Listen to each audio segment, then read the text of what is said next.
The Cat by Banjo Paterson.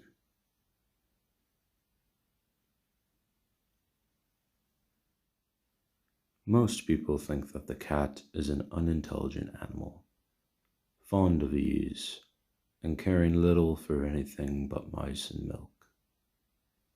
But a cat has really more character than most human beings, and gets a great deal more satisfaction out of life. Of all the animal kingdom, the cat has the most many-sided character. He or she is an athlete, a musician, an acrobat, a Lothario, a grim fighter, a sport of the first water. All day long the cat loafs about the house, takes things easy, sleeps by the fire, and allows himself to be pestered by the attentions of our womenfolk and annoyed by our children. To pass the time away, he sometimes watches a mouse hole for an hour or two, just to keep himself from dying of ennui, and people get the idea that this sort of thing is all that life holds for the cat. But watch him as the shades of evening fall, and you see the cat as he really is. When the family sits down to tea, the cat usually puts in an appearance to get his share, and purrs noisily and rubs himself against the legs of the family. And all the time he is thinking of a fight or a love affair that is coming off that evening. If there is a guest at table, the cat is particularly civil to him, because the guest is likely to have the best of what is going. Sometimes, instead of recognizing this civility with something to eat, the guest stoops down and strokes the cat and says, "Poor pussy, poor pussy." The cat soon tires of that. He puts up his claw and quietly but firmly rakes the guest in the leg.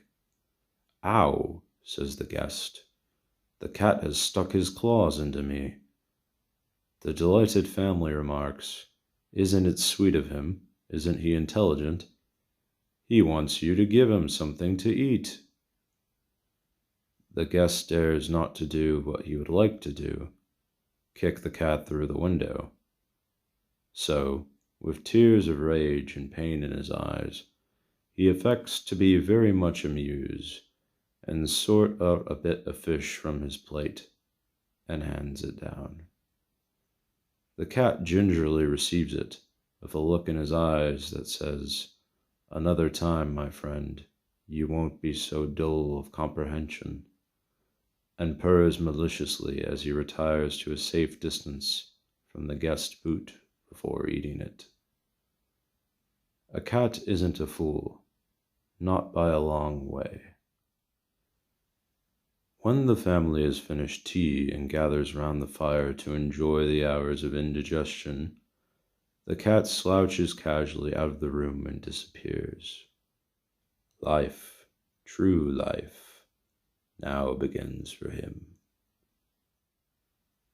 He saunters down his own backyard, springs to the top of the fence with one easy bound, drops lightly down on the other side, trots across the right-of-way to a vacant allotment, and skips to the roof of an empty shed. As he goes, he throws off the effeminacy of civilization. His gait becomes lithe and panther-like. He looks quickly and keenly from side to side, and moves noiselessly, for he has so many enemies: dogs, cabmen with whips, and small boys with stones. Arrived on the top of the shed, the cat arches his back, rakes his claws once or twice through the soft bark of the old roof, wheels round and stretches himself a few times, just to see that every muscle is in full working order. Then, dropping his head nearly to his paws, he sends across a league of backyards his call to his kindred, a call to love, or war, or sport. Before long they come, gliding graceful shadows, approaching circuitously and halting occasionally to reconnoiter. Tortoiseshell, tabby, and black, all domestic cats, but all transform for the nonce into their natural state. No longer are they the hypocritical meek creatures who an hour ago were cadging for fish and milk. They are now ruffling, swaggering blades with a Gascon's sense of dignity. Their fights are grim and determined, and a cat will be clawed to ribbons before he will yield. Even young lady cats have this inestimable superiority over human beings, that they can work off jealousy, hatred, malice in a sprawling, yelling combat on a flat roof. All cats fight, and all keep themselves more or less in training while they are young. Your cat may be the acknowledged lightweight champion of his district, a Griffo of the feline ring. Just think how much more he gets out of his life than you do out of yours. What a hurricane of fighting and love-making his life is. And blush for yourself. You have had one little love affair, and never had a good all-out fight in your life. And the sport they have, too. As they get older and retire from the ring, they go in for sport more systematically. The suburban backyards, that are to us but dullness indescribable, are to them hunting grounds and trysting places, where they may have more gallant adventure than ever had King Arthur's knights or Robin Hood's merry men. Grimalkin decides to kill a canary in a neighboring veranda. Consider the fascination of it, the stealthy reconnaissance from the top of the fence, the care to avoid waking the house dog, the noiseless approach and the hurried dash, and the fierce clawing at the fluttering bird till its mangled body is dragged through the bars of the cage, the exultant retreat with the spoil, the growling over the feast that follows. Not the least entertaining part of it is the demure satisfaction of arriving home in time for breakfast, and hearing the house mistress say, "Tom must be sick. He seems to have no appetite."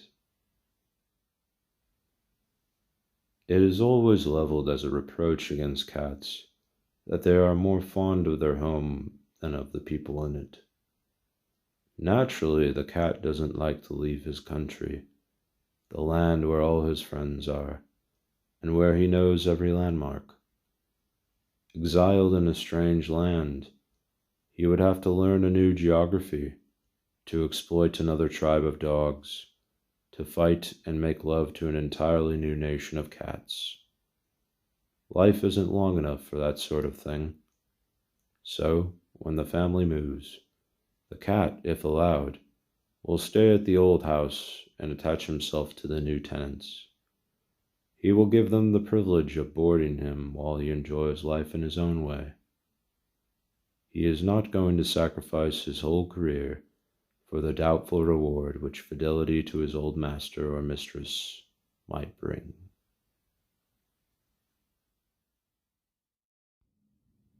If you enjoyed this narration, please like and leave a comment. It helps the channel to grow. Subscribe for more. Press the notification button for updates.